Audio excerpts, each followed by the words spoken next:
Hi friends, welcome to ராசாத்தி சமையல் and vlog. இன்னைக்கு நம்ம சேனல்ல ஒரு வித்தியாசமான சிக்கன் ரெசிபி தாங்க பார்க்க போறோம். வாங்க வீடியோக்குள்ள போகலாம். அதுக்கு முன்னாடி இது வரைக்கும் நம்ம ராசாத்தி சமையல் சேனலை சப்ஸ்கிரைப் பண்ணல அப்படினா சப்ஸ்கிரைப் பண்ணி வெச்சுக்கோங்க. அப்படியே பக்கத்துல இருக்கிற நோட்டிஃபிகேஷன் பெல்லையும் பிரஸ் பண்ணிக்கோங்க. அப்பதான் நான் போடுற புது வீடியோ உங்களுக்கு நோட்டிஃபிகேஷன்ல வரும்.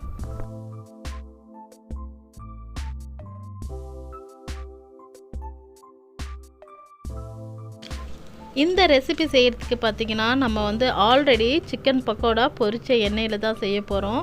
இந்த மாதிரி நம்ம பக்கோடா செஞ்ச எண்ணெயில் நம்ம குழம்பு வைக்கும்போது பார்த்திங்கன்னா டேஸ்ட்டு ரொம்பவே சூப்பராக இருக்கும்.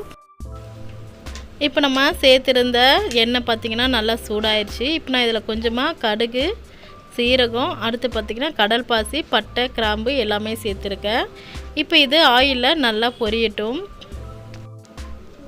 இப்போ எல்லாமே பொரிஞ்சதுக்கு அடுத்து பார்த்திங்கன்னா நான் நறுக்கி வச்சுருந்த 2 மீடியம் சைஸ் வெங்காயத்தை அது கூடயே சேர்த்துக்கிட்டேன். 2 கருவேப்பிலை கொத்தும் கூட சேர்த்துருக்கேன்.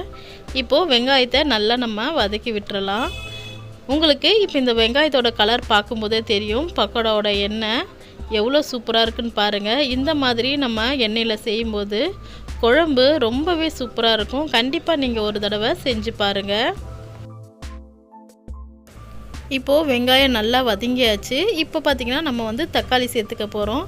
நான் ஒரு 3 மீடியம் சைஸ் தக்காளி எடுத்திருக்கேன்.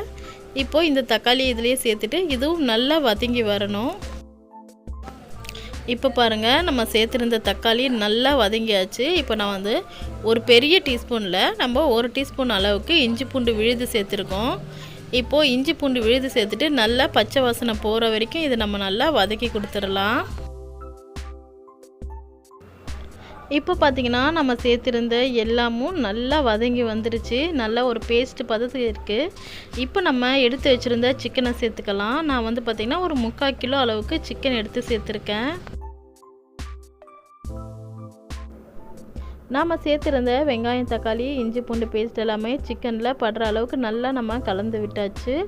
இப்போ பார்த்திங்கன்னா இந்த ரெசிபிக்கு தேவையான அளவுக்கு நான் கல் உப்பு சேர்த்துக்கிறேன். எப்பயுமே குழம்புலையும் சரி நம்ம கல் உப்பு சேர்த்துக்கிட்டோன்னு பார்த்திங்கன்னா உங்களுக்கு டேஸ்ட்டு அதிகமாக இருக்கும்.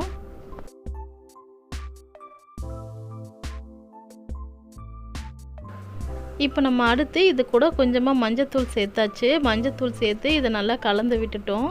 இப்போ பார்த்திங்கன்னா குழம்போட காரத்துக்காக நான் ரெட் சில்லி 1 டேபிள் ஸ்பூன் அளவுக்கு சேர்த்துருக்கிறேன். அடுத்து பார்த்திங்கன்னா இது கூடயே நம்ம சிக்கன் குழம்பு மசாலாவும் 1 டீஸ்பூன் அளவுக்கு நம்ம சேர்த்துக்கலாம்.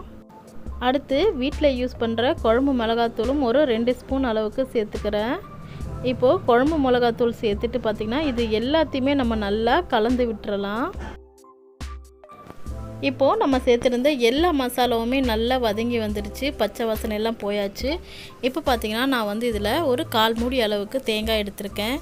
அது கூட ஒரு தக்காளி சேர்த்துருக்குறேன். அடுத்து கொஞ்சமாக சோம்பு சேர்த்துருக்கேன். ஒரு 4 முந்திரி சேர்த்து இப்போ நம்ம இதை நல்லா அரைச்சிட்டு இதை குழம்பு கூடவே சேர்த்துக்கலாம். இப்போது இந்த தேங்காய் கலவையை இது கூட சேர்த்துட்டு பார்த்திங்கன்னா இதை நல்லா கலந்து விட்டுருங்க. இந்த மாதிரி நம்ம இன்க்ரீடியன்ட் சேர்த்து அரைச்சி சேர்க்கும் போது பார்த்திங்கன்னா உங்களுக்கு குழம்பு நல்லா திக்காகவும் வரும். அதே சமயத்தில் குழம்பு நல்லாவே டேஸ்ட்டாக இருக்கும். கண்டிப்பாக இந்த மெத்தடில் நீங்கள் செஞ்சு பாருங்கள். கண்டிப்பாக உங்கள் எல்லாருக்குமே இந்த குழம்பு ரொம்பவே பிடிக்கும். இப்போ பாருங்கள், இந்த குழம்புக்கு தேவையான அளவுக்கு கொஞ்சமாக நான் தண்ணி சேர்த்துருக்கேன். தண்ணி சேர்த்துட்டு குழம்பு நல்லா கொதிக்க விட்டுருங்க. இப்போ பார்த்தீங்கன்னா உங்களுக்கு தெரியும் அந்த பக்கோடா எண்ணெயை எப்படி மேலே மிதந்து வருதுன்னு சொல்லிட்டு நல்லா ரெட் கலரில் இருக்குது எண்ணெய். இந்த மெத்தடில் கண்டிப்பாக நீங்கள் செஞ்சு பாருங்கள். செஞ்சு பார்த்துட்டு உங்களுக்கு எப்படி இருந்துச்சுன்னு சொல்லி மறக்காமல் கமெண்ட்ஸில் சொல்லுங்கள். அவ்வளோதான் ஃப்ரெண்ட்ஸ், நம்ம பக்கோடா எண்ணெயில் செஞ்ச சிக்கன் கிரேவி ரெடி ஆகிடுச்சு. இந்த மாதிரி நீங்களும் கண்டிப்பாக செஞ்சு பாருங்கள். செஞ்சு பார்த்துட்டு இந்த வீடியோ பிடிச்சிருந்துன்னா மறக்காமல் ஒரு லைக் பண்ணுங்கள், சப்ஸ்கிரைப் பண்ணுங்கள், உங்கள் ஃப்ரெண்ட்ஸ் அண்ட் ஃபேமிலியோடு ஷேர் பண்ணுங்கள். தேங்க்ஸ் ஃபார் வாட்சிங்.